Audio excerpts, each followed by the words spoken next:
Obviously, very emotional night for you. You went in there, you had a 15-minute fight, and this is the end of your career. Just tell me what's going through your mind right now. You know, there's a lot going through my mind. But the one thing that didn't seem like a bad decision or was like the right decision was, retiring in the octagon. Where I started my career, and I got to do it the way that I wanted to. And yeah, I'm sad. Yeah, it's gonna be hard. It's gonna have its days, but I'm excited for what I get to do next. I'm excited for all the other opportunities. I know that Jessica Evil Eye doesn't end in the UFC octagon. Jessica Evil Eye finds her way, in other directions, and I'm ready to embrace that. Was this in your mind heading into the fight at all? Like, if it didn't go well, maybe I'll retire, or was this spur of the moment? No, man, it's been a really rough year for me. Between last year, splitting my foot open, which, I felt I won that fight, and, thankfully that whole year, I went through a lot. I had sepsis in October, almost died back in October. Then, had some injuries throughout camp, was supposed to fight man from France on a card here. Ended up breaking my nose, and then I found out I had a parasite that I've been living with for the past 5.5 years that was taking my gallbladder, taking so many things. So my health has just been up and down, that for me to even get back in the octagon and perform at this level and the way that I did, I'm proud of myself. I think sometimes that we only see each other for the wins and losses, as well as the fans, but I've been winning at life since I was a little girl. No one said I would ever make it to the UFC, and here I am, and I fought the best of the best, and I've taken every woman I've ever fought to the hardest levels, and that says more about me as a person, and I want to leave that as a legacy, is that we can be tough no matter what it is that we choose to do. Maycee was just in here, and I know you saw her outside, and she was very complimentary of you. She was honored to be your final opponent. What did you ladies talk about out there, if you don't mind me asking? What did she say to you? What did you say to her? Yeah, man, I met Maycee, right when she had won the Contender Series, and I saw her sitting by herself, and I seen such a young, sweet girl in her. And I remember whenever I first got into the sport, there were so few of us. It was 2008, and I had my very first fight, and the women didn't embrace one another. And I remember when I met Maycee, I invited her to sit with me, and kind of took her under her wing. And for many years, she would talk to me about outfits or being a woman. And I feel like a lot of Maycee, of those things that she found that she admired in me and that she wanted to be like. And that's an honor, is for someone else to want to be like you. And I just told her to, she believes that she's got a purpose, keep fighting for her purpose, keep fighting for what she believes in. And I'm a fan of that, no matter, who the person is or what it is that they do. So, I give her nothing but the best, and I really encourage her just to keep believing in herself, keep working hard, and trust her coaches.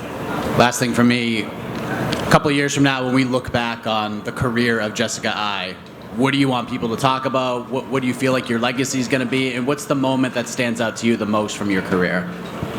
I'm always going to be one of the hardest working women in the room. I'm going to be one of the toughest working women in the room.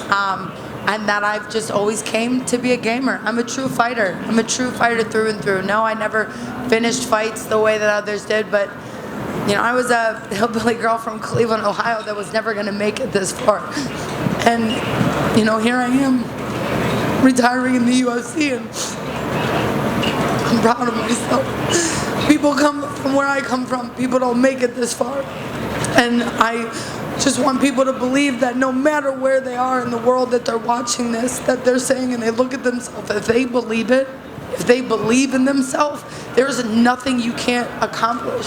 Self-belief is better than social disapproval, and you go get it. You fight, no matter what it is. Jessica, how much did it mean to you to have this retirement and be back with your old team? I know this is a really important thing for you, and to have this fight and just go out the way you did. Like, how important was that for you? Number one, if anybody knows anything about me, you're not going to tell me to leave. I'm going to leave before you tell me to leave. And I know that I've been on a losing streak, and I wasn't doing this without Strong Cell anymore. I've had them tattooed my back. I've been with them since day one, and when I decided to leave, I missed them so much, and I found my way back a year ago to them. And you know, I wanted to finish this journey the way that I started it, and that was with them. And you know, these guys are incredible. These men, these, you know, people spend time away from their families to help me chase a dream, and I wish I could make more money just to give them so much money so that they could have some of that time back, you know. And you know, I don't want to rob anybody of their time. I want to just keep giving back, and now this is my way to give back by giving them my time. And just last one for me. Any plans already in the works for post-retirement at this point? What are some things you're going to be doing after your fighting career? But I'm gonna go to Cabo at the end of the month because I'm turning 36. But you know, I've always wanted to dabble in wrestling and pro wrestling. I want to be the female Undertaker, man. I want to ride a motorcycle down to the, you know, octagon and DDT somebody. You know, I'd love to do that. And you know, I tried out a couple years ago during COVID, and I ended up making it, and you know, suffered a lot of health issues. I lost my gallbladder, found out about the parasites. So, you know, AEW, WWE, let's go. Jessica Evil Eye's ready. You know, like Jessica Evil Eye does not end here. You know, she's just starting a new journey. Jessica, just over here, just here. What would be the most memorable moment for you in your career when you look back? My most memorable moment was probably my first UFC fight. You know, like nobody expected me to make it here. I mean, Bellator, I was with Bellator, and they cut their women's division, and it was like, at the time, there was no Ronda Rousey. There was no, I mean, there was some Strikeforce stuff, but that wasn't still getting the, you know, the heat or the, you know, publicity. And so when the women's division got cut from Bellator, and I got that call from the UFC, I believed in myself. I knew that I was always going to make it, you know, and in my mind, you know, I'm a champion. No, I don't got the gold belt to you know, show it, but I said I was going to be a professional fighter, and I made it here. Again, I came from a very small town in Cleveland. I mean, it's called Britztown. It's not even, I say Cleveland, but I'm from a much smaller town. And again, I just want people to believe in themselves. And I feel like any women that, you know, has survived the many years I have, myself, Sarah Kaufman, Roxanne Modafferi, like we were the originals that nobody believed in us. You know, we had to fight so hard in so many ways. We either had to be the prettiest, we had to work extra hard on social media, we had to do all these things that, you know, we never really got to focus just on fighting. And now women can focus just on fighting. They can focus just on that, and they've got a machine like the UFC to get behind them and promote them, give them jobs, give them opportunities. So, you know, like, all I can hope is that I can see this sport continuously grow for women, and you know, women are great at fighting. Like, we're spicy, so I think we're right where we should be. Definitely. And what kind of advice would you give for young females coming up in sport? We live in such a hard social world these days. You know, social media is a bigger bully than anything, and I'll say it time and time again. I've said it since the beginning. I believe wasn't for me. I believe is something for you to say to yourself whenever you feel like everybody's tearing you down. So self-belief is bigger than social disapproval, and believe in yourself, and there's nothing you can't accomplish in this world. Thank you so much. Jessica, in the middle, you mentioned WWE and Ronda Rousey. Ronda's actually in town with WWE across the strip today. Have you talked to her at all about making that transition? No, you know, I've got a lot of mutual friends with her, you know, and I absolutely would love that opportunity. I've trained, I've competed in it. I've done multiple shows. My Brazilian Jiu-Jitsu coach is back there. We've done a couple tag team things, so maybe that's what me and my Jiu-Jitsu coach are going to do, is we're going to come over and tear up the wrestling world. Do you keep the name? Absolutely. How am I? I'm not. I am the evil eye. I was the evil eye before I was a fighter, you know. That when I had my first fight, they were like, "You are evil, aren't you?" And yeah, I think that we haven't seen Jessica Evil Eye stopping here. She just grows into something bigger. Jessica, is there any part of you, back here in the middle, any part of you that feels maybe this might have been an emotional decision, and you might go back and reflect and think maybe I'm not done with MMA fighting, or are you really, truly done at this moment? Gosh, you know, I am such, as the person I am, you know, I mean, and we only see a quarter of what we show, you know, just by, you know, media and what we promote ourselves, but I'm a very hard-nosed person. I will keep doing something over and over, right? Like, I find the problem, I fix it, and I keep, doing things over and over. And I think that, after my last year's loss and I split my forehead open and I believed I won that fight, I just got sick of feeling like that things were taken out of my hands, and fighting is a gamble. And, I'm ready to stop throwing those dice. I'm ready to do some different things in my life, and maybe the gambles are going to be different. Like, I love riding motorcycles. Who knows? You guys might see me motocross racing.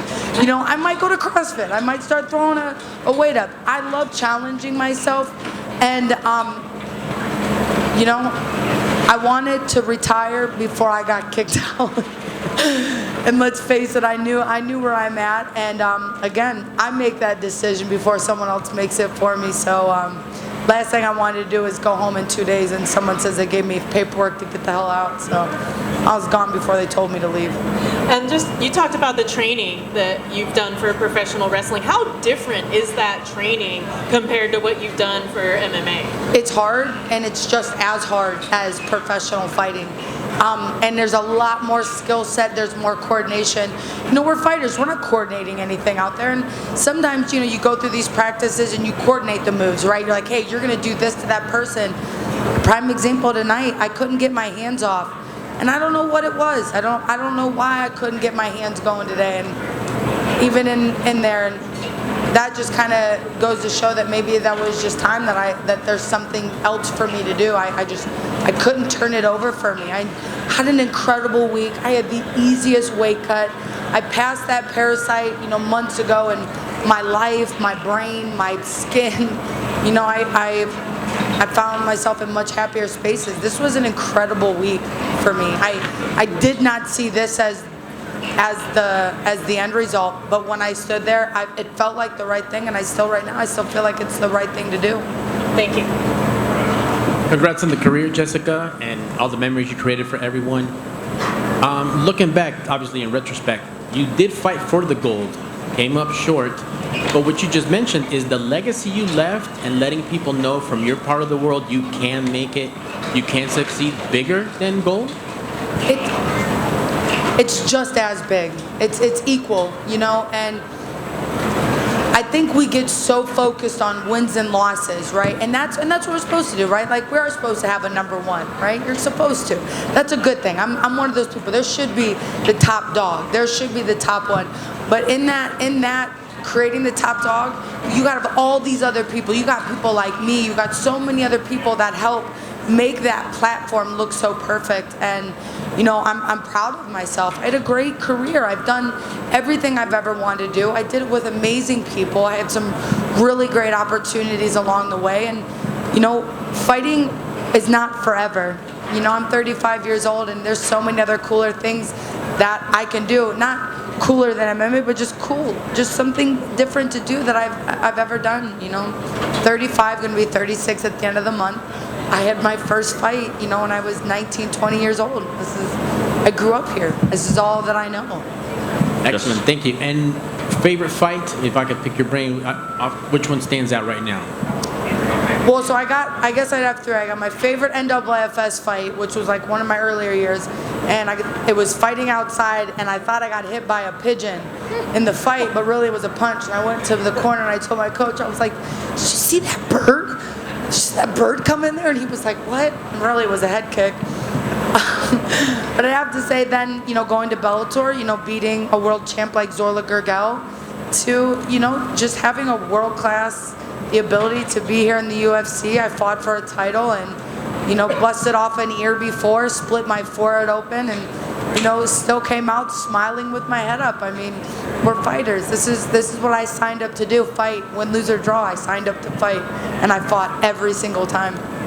Excellent, thank you, and good luck with the next chapter of your career. Thank you.